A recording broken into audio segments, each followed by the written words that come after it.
Bonjour and good morning. Welcome to WASA Distance Education and PLAR English. And this is our second class in week 8. So after this week, we have 2 more classes to go next week, Monday and Wednesday. And we'll be covering lesson 5 and finishing up the PLAR English next week. So make sure you are on schedule with your key questions and submitting them on time if you want to finish this term. So before we begin, 2 ways to participate, on radio or via Zoom. So whichever one works better for you. The instructions are in your study guide for joining the classes. All PLAR English students are welcome to attend classes, so it doesn't matter how you signed up for radio, Zoom, or IL, you can still attend the classes. They are meant as a tutorial for all PLAR English students. To contact me, you can use email, phone, or send a message on Facebook. Again, whatever works better for you.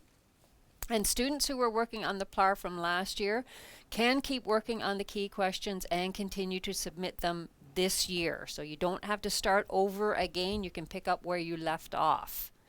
The classes from last year are still available on YouTube, so if you are ahead of where we are in class, you can go to YouTube and watch the class there. The PLAR Math from last year is also available on YouTube, so if you're working on the PLAR Math, you can go there to watch those classes. Just a reminder that students beginning this year, we're trying something new with the PLAR, so if you want to, we are offering students the option of writing the culminating activity before doing the lessons and key questions. So you don't have to go through all the lessons, answer all the key questions, and submit them before doing the culminating activity. You can start with the culminating activity, and that goes for students who have already submitted some work. So if you've submitted a few questions from lesson 1, or you've submitted all the questions from lessons 1, 2, and 3, whatever, you can still just stop there and try the culminating activity. If you're successful with the culminating activity, then you don't have to finish up the lessons and key questions. You can just move on to the next subject that you need. If you're not successful with the culminating activity, then you will have to do the lessons and complete the key questions.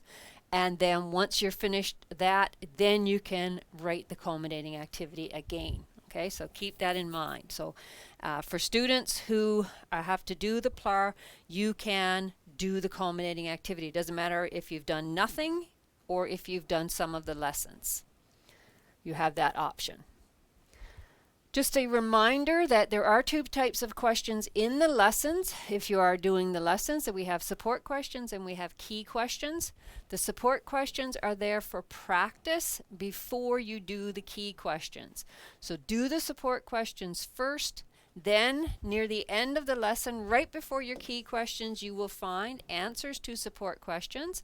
So check your answers with the answers that are there in the answers to support questions. If you are doing well with the support questions, you're getting all or most of the answers correct, then you can move on to the key questions. If, however, you are having trouble with the support questions, then you should go back, read the material in the lessons again, watch the class, or contact me for help before you do the key questions. Because once you do the key questions and submit them,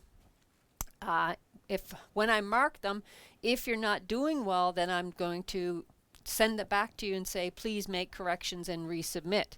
So you won't be any further ahead by skipping the support questions. So please do the support questions. To submit your work, there are several ways. Of course, the first way is to give it to your DEC, and then your DEC will send it out to us here in Sioux Lookout. If your DEC is away, or your learning center is closed, or you don't have a learning center in your community, you can still submit your work. You can submit it yourself by scanning and emailing your work to studentwork@nnec.on.ca and then CC it to me as well. Or if you have access to a fax machine, you can fax your work to us here in Sioux Lookout. If you're submitting your own work, please be sure to write your name, the subject, and your teacher's name on your work. Okay, make sure that everything, all the information is on your work so that when you submit it, we know which teacher it is for.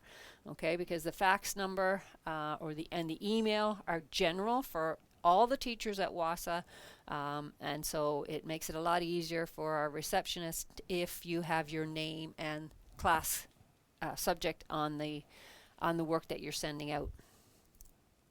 Okay, another way for you to submit your own work is to use your smartphone. So with your smartphone, you can either take photos of your work or you can scan your work with a built-in scanner, and then you can either email it to studentwork@nnec.on.ca and send it to me, or you can send it using Facebook Messenger. Okay, so whichever works better for you. Another way is to use our outdoor mailbox. So if you live in Sioux Lookout or the surrounding area and you come to Sioux Lookout often, then you can use the mailbox that's located in the parking lot between WASA and the post office, or just knock on the door and give it to whoever answers the door. You can also use Google Docs to complete your work and then send me the link to the work. Make sure that it is shareable and that I do have access to the document that you're sending. And then of course you can also use Google Classroom to submit your work. So lots of ways to get your work to us out here in Sioux Lookout. And if you have issues with any of that, please contact us or contact your DEC. Okay, so we'll start off with a review of our class on Monday. So on Monday we talked about audience and audience and purpose. We talked about purpose first and then audience. So the purpose is the reason for the writing. Okay, the reason that the author is writing it. Why is he writing this? Is he writing it to tell you about something? Is he writing it to give you instructions? Whatever. So knowing the author's purpose will help you to have a better understanding of the reading, so you know why you're reading it, and determine how to read the selection. Do you need to read everything, or can you skip around if you're looking for something specific? And sometimes you got to keep in mind that there may be more than one purpose for reading. So there are three basic reasons, or like here it says for writing. So the first one is to persuade. So we use the acronym PI or PIES. So persuade. So the writer wants you to believe his or her position. So they're trying to get you to believe what they're saying, or they're trying to get you to do something.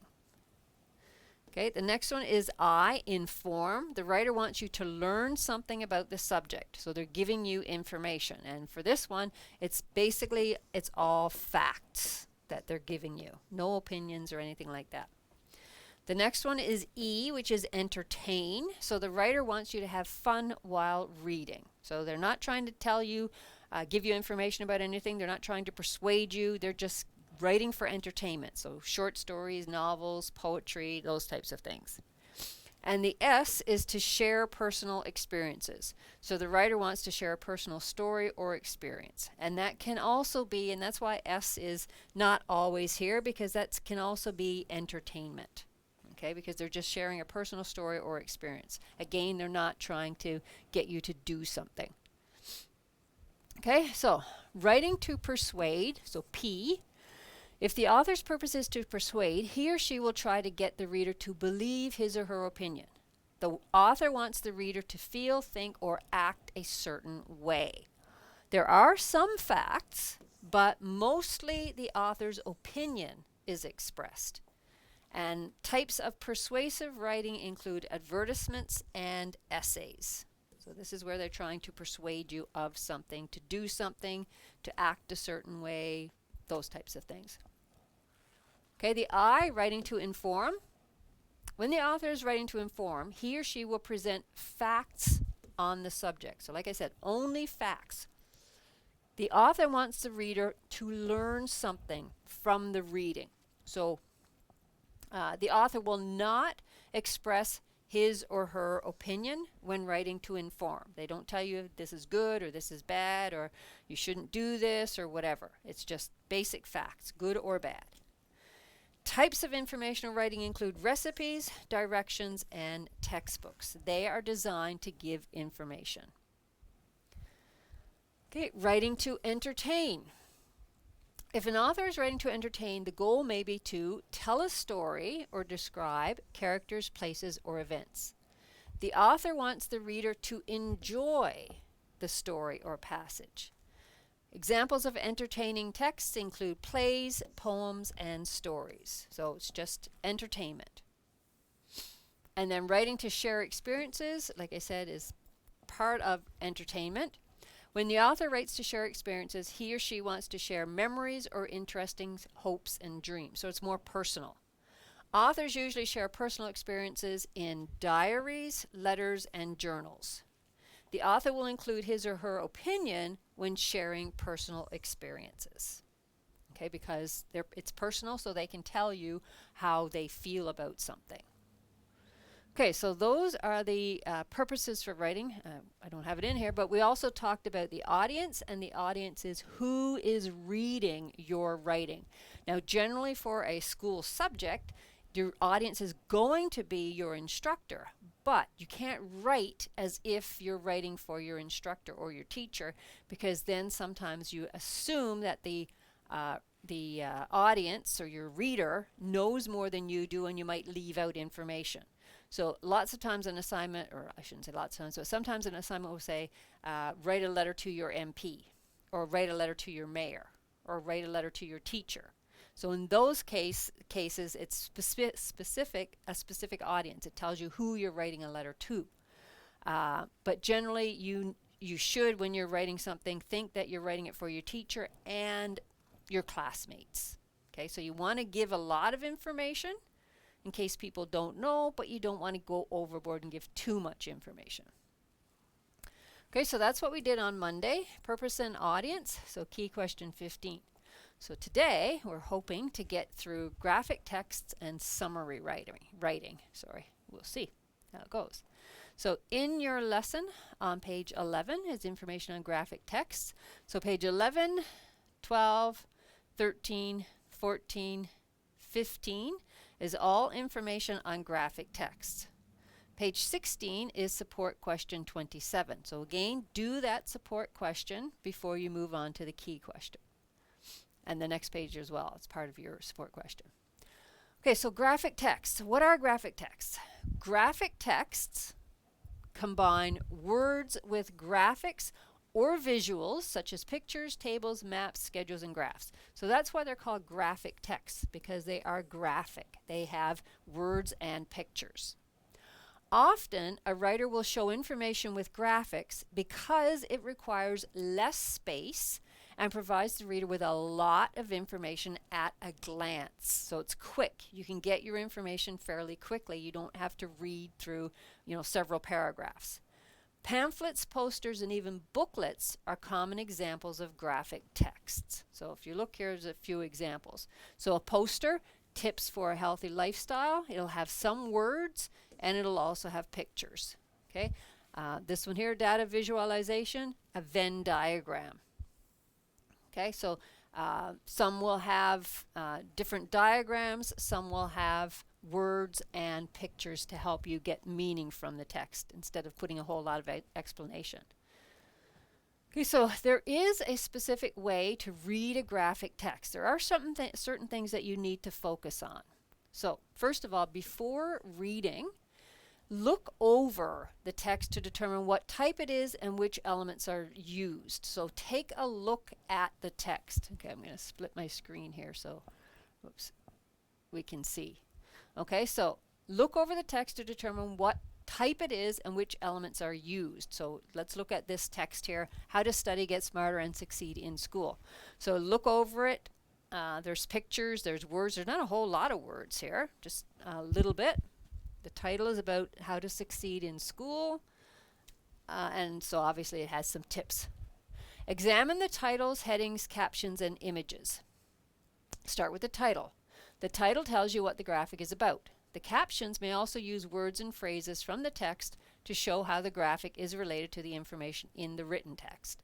And recall what you already know about the topic or subject. Okay, so the title of this graphic text is How to Study, Get Smarter, and Succeed in School. So how to. So picture of a school, obviously somebody doing their work. Then here you've got a teacher in a classroom, students sitting in their seats, and then we've got some headings with print underneath it. So some of the things to do is don't miss lectures, do all assignments and submit, make notes every class, read something every day, and use study groups. Okay, so those are the things that you can do. And then there's a little bit more explanation underneath that. Okay, so then think about, what do I already know about this topic? Okay, so now during reading is next. So read all the labels and examine how they are related to the graphic. So don't miss lectures.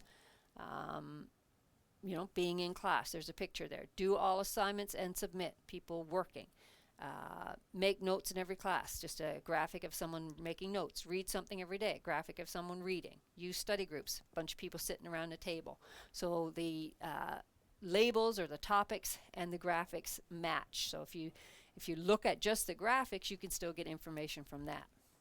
Each label has a purpose. The most important labels may be in capital letters, bold type, or larger font.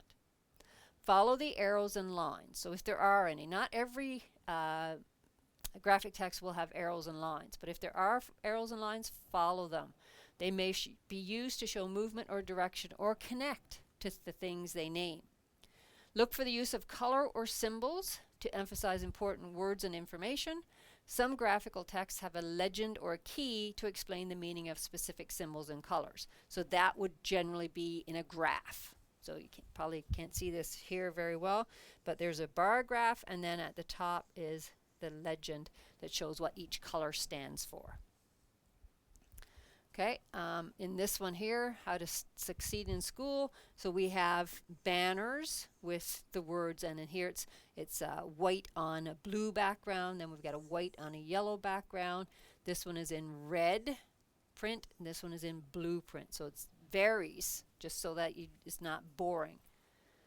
Study the image carefully. See if you recognize the details in the image. Read the text near the picture to find an explanation of the information in the graphic. Use the figure, number, or title and keywords to find and read the related information in the written text. Okay, so just again, look at what's there. Look at everything that's there. Read everything. Identify the relationships among the visuals and information presented.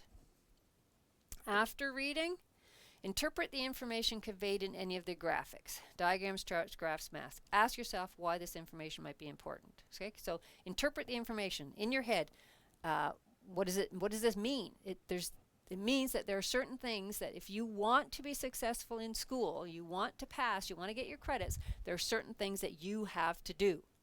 Rephrase information orally or in writing. Imagine that you are explaining the graphic to someone who has not read it. So in this graphic text that's called How to Study, Get Smarter, and Succeed in School, what would you do to explain that to someone if they hadn't seen this poster? So you would say, well, in order to study, be good at studying, to get smarter, and to do well in school, there are certain things you have to do. Well, first of all, you don't miss any lectures, because if you miss a lecture, then you miss information. Okay. Another thing to do is do all of the assignments and submit them on time. Okay. Because assignments help, and I'm reading the information that's in here too, right? Assignments help you with exam questions that you might be asked later on, or it might help you when you move on to post-secondary education. Make notes in every class. So you need to make notes because you might need to review that information for a test. Read something every day. Reading is very important. It helps us learn. Okay, it doesn't have to be school related. Depending on what your topic is, maybe you should be reading something that's school related. But reading helps us with our understanding and our comprehension. So just reading anything helps. And then finally, use study groups. Okay, using a study group can help you learn faster because you're working with other people, you're asking questions, you're discussing things. Okay, so that's how you would explain it to somebody. Okay, just look at what's there and then explain it. Okay, so let's go back to features of a graphic text. So what are the features of a graphic text? So we already talked about some of them. There are visuals and there's words. So techniques and signposts. So the font style and size are important.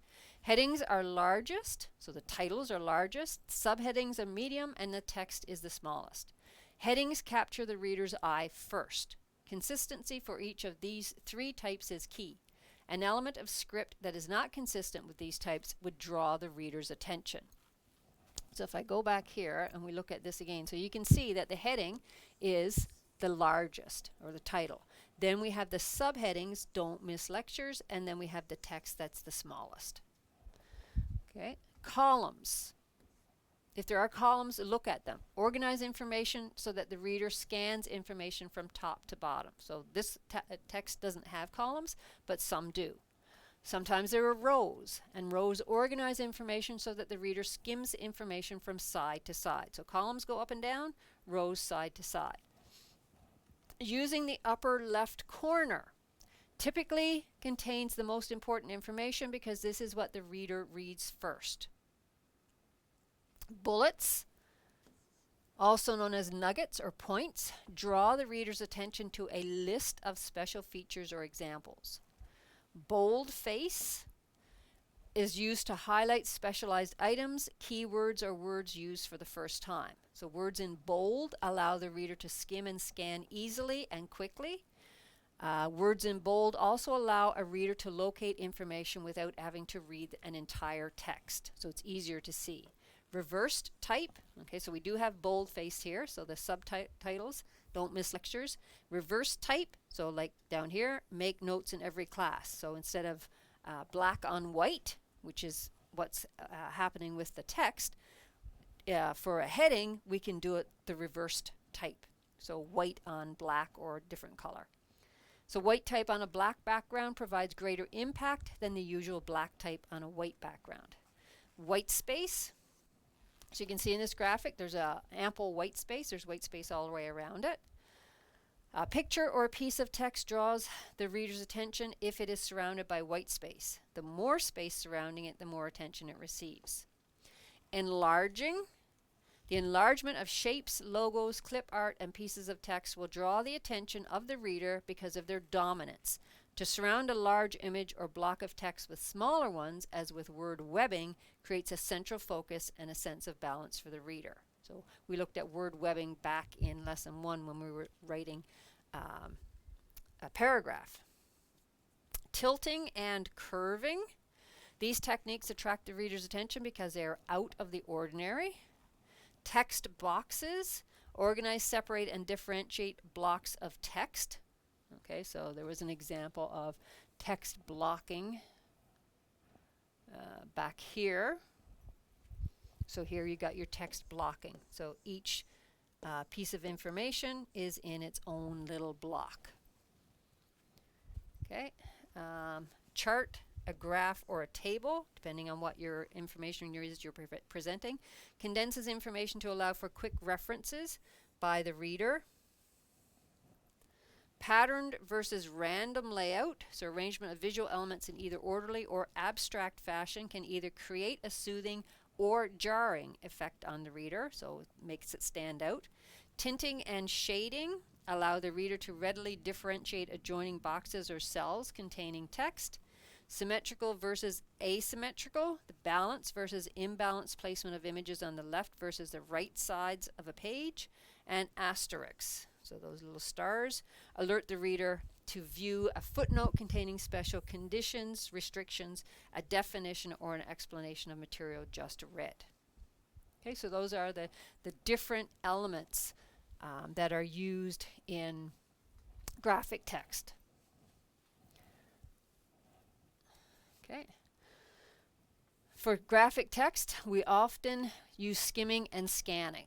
Skimming gives you an idea of what the text is about, so an overview. So before you read for details, your eyes move quickly over the text left to right. Don't read every word. See if a text or a specific part of a text has the information you are looking for. Okay, so you're just skimming. You're not focusing on anything, just taking it all in basically. Scanning is a little bit more focused. You look at how the text is organized, what types of text and visuals does it have. So before looking for details to see what kind of information is there, notice titles, illustrations, graphics, shading, font, etc. Your eyes move all over the page, not just left to right, and to find a specific word or section of a text that you will then read more carefully. So for scanning, you're actually looking for something specific. Additional tips for reading graphic text: look at the title first and then look at all the different kinds of text, headings, charts, labels, tables, etc. Ask yourself, what is the general topic of the text? Okay, so what is it about? Notice which headings, illustrations seem most important. Consider the size and the placement on the page. Okay, so whatever's the biggest and placed front and center that catches your attention, that's going to be the most important information. And consider, how are the various graphics connected? How is the printed information supported by the graphics? Okay, so when you look at the various graphics, do they reflect what's in the print? Do they move? Are there arrows or something that moves from one to the next to the next to the next? Is there a sequence in this? Okay. So we won't look at that. So here, next is key question 16. So it's a graphic text. And you're going to look at the graphic text. It's called The Power of Physical Distancing. And then there are a few questions for you to answer after that. So you look at it, there's 3 boxes. Okay, that we've got graphics, little people graphics. We've got numbers, we've got arrows. Okay, it's from the region of Waterloo Public Health and Emergency Services. We've got percentages here, 50%, 75%. So you're just looking to see what's there first of all. Then, okay, what is the message in the infographic? So when you look at this, what is it telling us? The message is not the power of physical distancing. Okay, that's not the message. What is the message? The message is telling us, so if we look at, now we're going to look at it and see what the message is. So now, one person infects in 5 days 2.5 people. In 30 days, 406 people are infected. Okay, so one person can infect 406 people in 30 days with the virus. With 50% less exposure, so they're not around, only around half as many people, so they're physically distancing. Then one person will infect only 1.25 people. In 30 days, only 15 people will be infected. Okay, so with less exposure, there's less people being infected. If we look at 75% less exposure, one person in 30 days will infect only 2.5 people. So 75% less exposure. That means that you're not around people, you're around people 75% less than you would normally.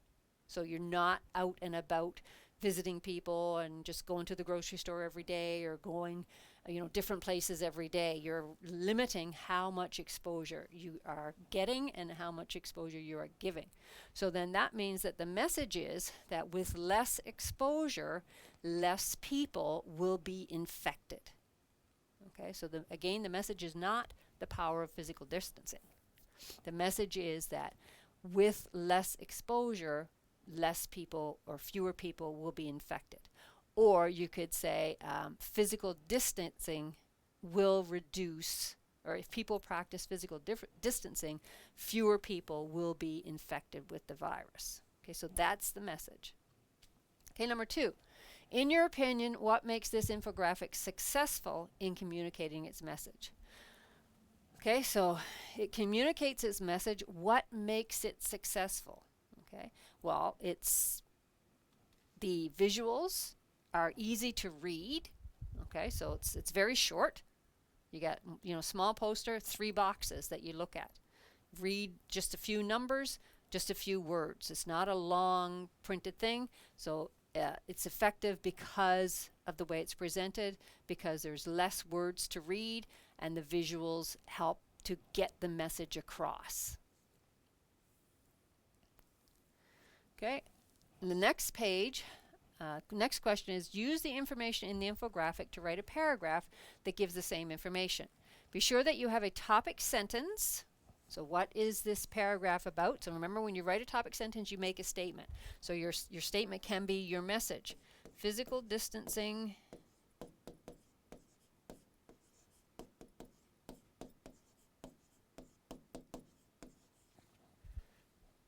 can reduce the spread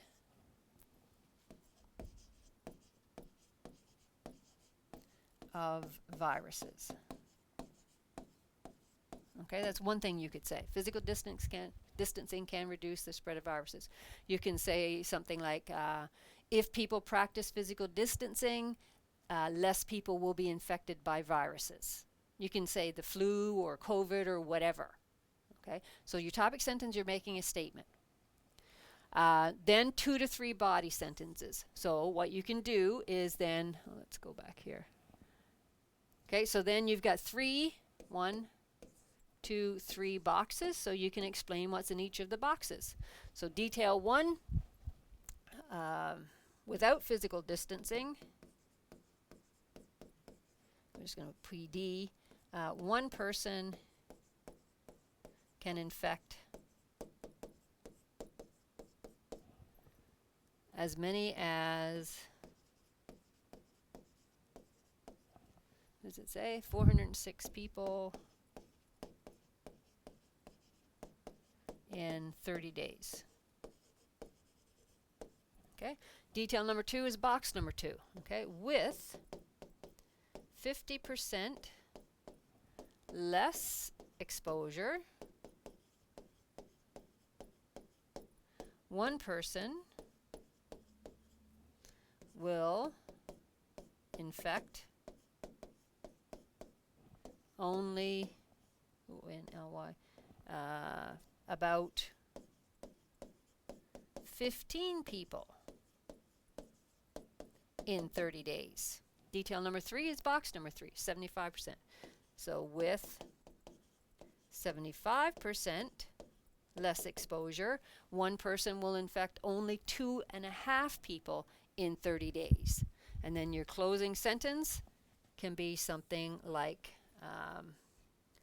in conclusion, or therefore, people need to practice physical distancing in order to stop the spread of viruses. Okay, so there you go. And then on the next page, write your the final copy of your paragraph here. So you're writing an information paragraph. So now what you're going to do is you're going to take the information from your chart here and write it as a paragraph. Make changes. Use your transition words. So physical distancing can reduce the spread of viruses. Without physical distancing, and you're not going to use numbers, you're going to use words. So you're going to spell out 1, O-N-E, and 406, you can keep the number. 30, you can keep the number, or you can spell it out. Okay, and then you're going to continue on with your paragraph. So you can add a little bit more information.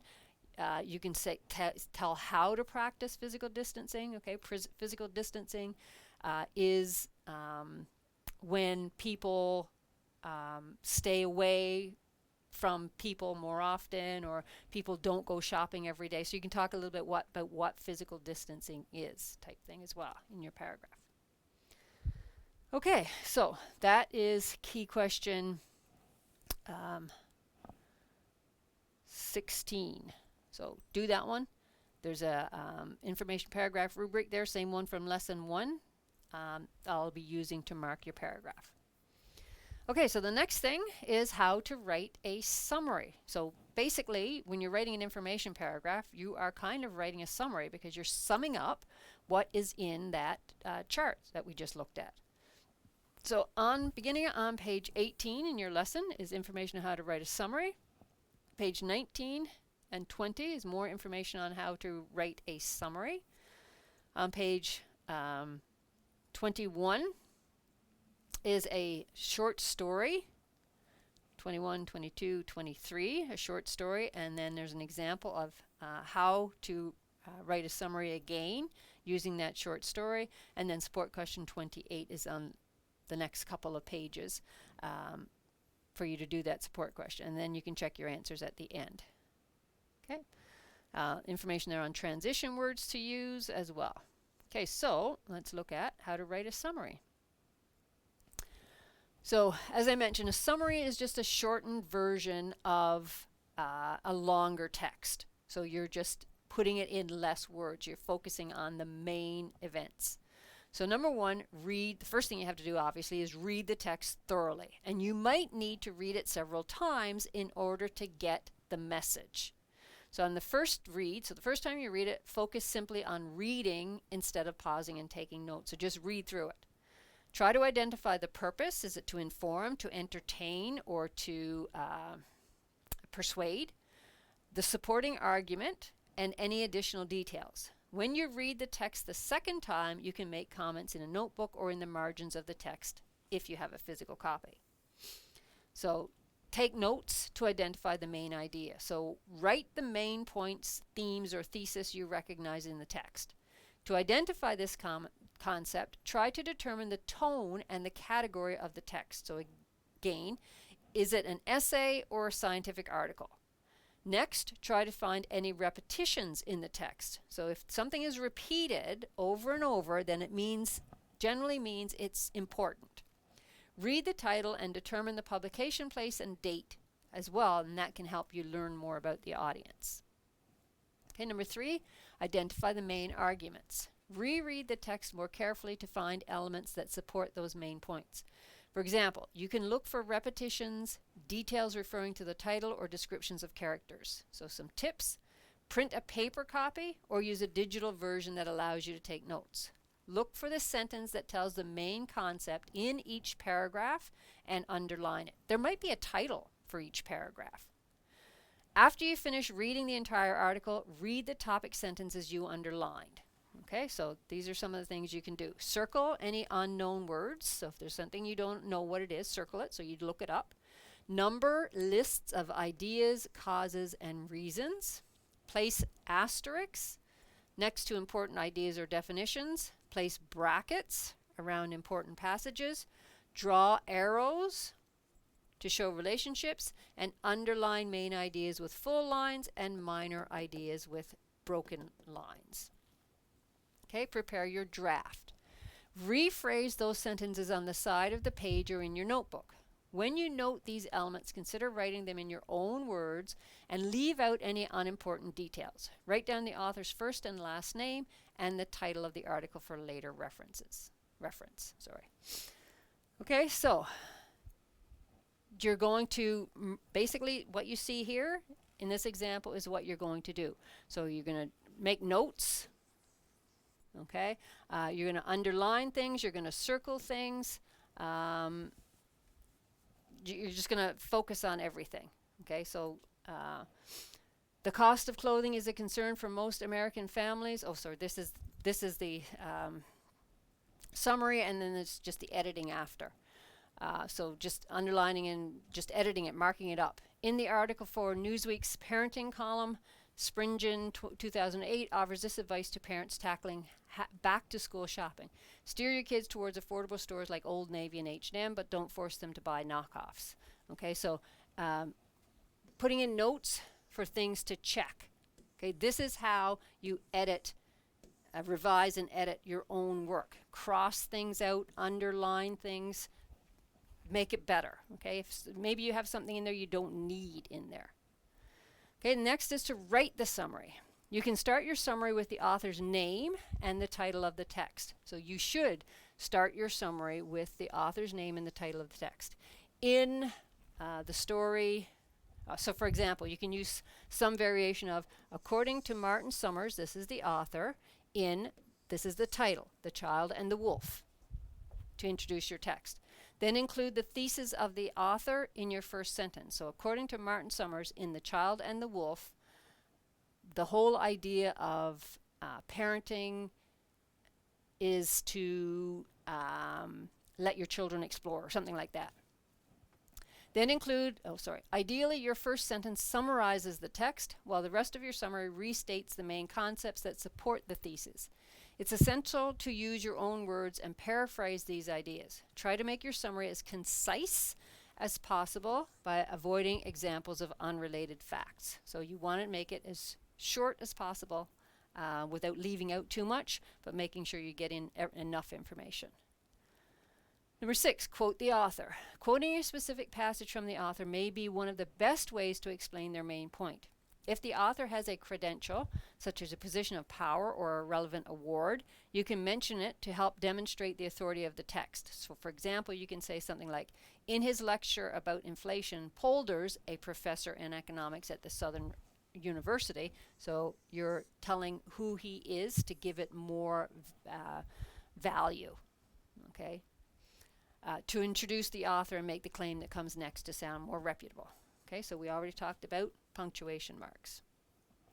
Number 7, conclude the summary. Restate the author's conclusion or last main point to end your summary. Even though a summary is a short text, restating the most important part can help ensure your audience understands what you're trying to convey. If this summary is for a professional presentation, consider listing the most important piece of data in the summary to help the audience remember it. Just like any other paragraph, you need a concluding sentence that restates your topic sentence. Number 8, correct and refine. Once you complete your summary, consider reading it out loud and make any necessary corrections. Delete any repetition and try to transition words when necessary to help every sentence flow to the next. Also check your grammar and spelling to ensure your summary doesn't have errors. You can have a friend or a colleague read your summary to help notice any corrections you may have missed. Okay, writing an article summary is the same thing. When writing a summary, the goal is to compose a concise and objective overview of the original article. The summary should focus only on the article's main ideas and important details that support those ideas. So remember, when we talked about reading news articles, and we said that the first paragraph of a news article contains all of the most important information. So when you're writing an article summary, focus on that first one, maybe 2 paragraphs, and you will get most of the important information there. So guidelines for summarizing an article: state the main ideas first, idea or ideas. Number 2, identify the most important details that support the main ideas. Number 3, summarize in your own words. So when you're writing a summary, you are not copying from the text. You're going to read something and then you're going to think about it and say, well, how would I say this? Do not copy phrases or sentences unless they are being used as direct quotations. And number 5, express the underlying meaning of the article, but do not critique or analyze. So you're not going to say, I don't agree with this, or I do agree with, or whatever. So your summary should include an introduction, body paragraphs, and a conclusion. So you are writing a paragraph. Okay, so just like any other paragraph, it needs an introduction, which gives an overview of the article, the title, and the name of the author. Provide a thesis statement that states the main idea. Body paragraphs, you're going to back up the main idea. And concluding paragraph, summarize your thesis statement and the underlying meaning of the article. Okay, so here, these next couple of pages, is an example of a summary. So you can see this article is 4 paragraphs long, while the summary is 1 paragraph. Okay, so all of this whole page is summarized in 1 paragraph. So Davis et al., so that means with other people, set out to empirically test the popular saying, an apple a day keeps the doctor away. Apples are often used to represent a healthy lifestyle, and research has shown their nutritional properties could be beneficial for various aspects of health. The author's unique approach is to take the saying literally and ask, do people who eat apples use healthcare services less frequently? If there is indeed such a relationship, they suggest, promoting apple consumption could help reduce healthcare costs. The study used publicly available cross-sectional data from the National Health and Nutrition Examination Survey. Participants were characterized as either apple eaters or non-apple eaters based on their self-reported apple consumption in an average 24-hour period. They were also categorized as either avoiding or not avoiding the use of healthcare services in the past year. The data was statistically analyzed to test whether there was an association between apple consumption and several dependent variables: physician visits, hospital stays, use of mental health services, and use of prescription medication. Although apple eaters were slightly more likely to have avoided physician visits, the relationship was not statistically significant after adjusting for various relevant factors. An association was found between apple consumption and hospital stays, no association was found between apple consumption and hospital stays or mental health service use.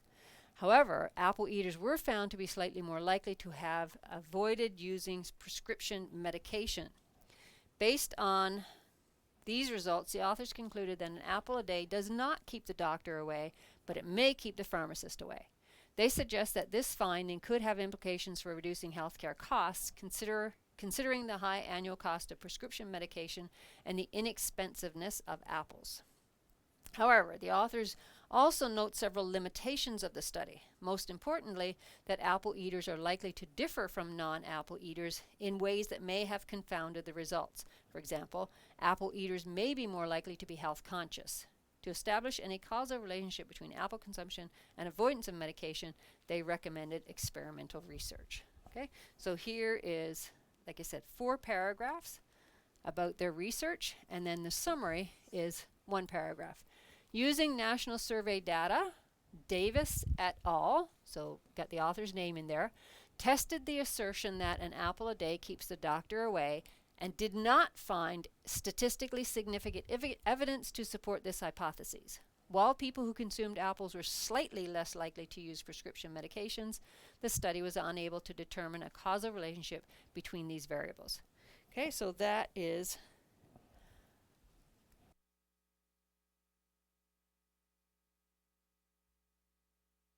short and sweet.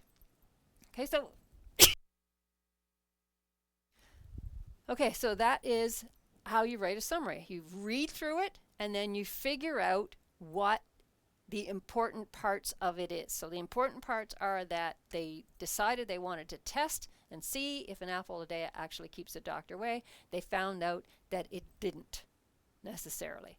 It just said that people who did eat an apple a day used less prescription medications, but there was no relationship between eating an apple a day and being healthier necessarily. So that's it. That's all you do in a summary. Very short, very, like I said, sweet and to the point. Okay, and there's a couple more examples there. We won't necessarily go through those. Yeah, okay. So let's have a look at, oops, not that. Nope. So transition words we should look at. So when you're writing transition words, you're going to, these are some examples, and these are in your book of transition words that you can use: first, second, then, afterwards, finally. Okay, so have a look through those to make your summary flow. Okay, and then key question 17. There's an article about Google's driverless car. So you're going to read through that article. It's 3 pages long, and then at the end you're going to answer the couple of questions. Question 1, read the article and answer the following questions. Use 3 details from the article to describe the driverless car. Tell me what it's like. Tell me about the car itself, not the people who drive it. Okay, part B, identify 2 types of people who might benefit from a driverless car and explain why. So you got to do 2 things. First, identify 2 types of people, and second, explain why they would benefit. And the next part, part C, Put yourself in the customer's shoes. Do you think that you would want to buy a driverless car? And explain your decision. So yes, I would. No, I wouldn't. And then why? And then in part 2, in no more than 150 words, write a paragraph summarizing the article. Think about the information that someone would want to know. Include only the most important information. Okay, and then the rubric for the summary paragraph is on the last page. All right, so that is it for our class today.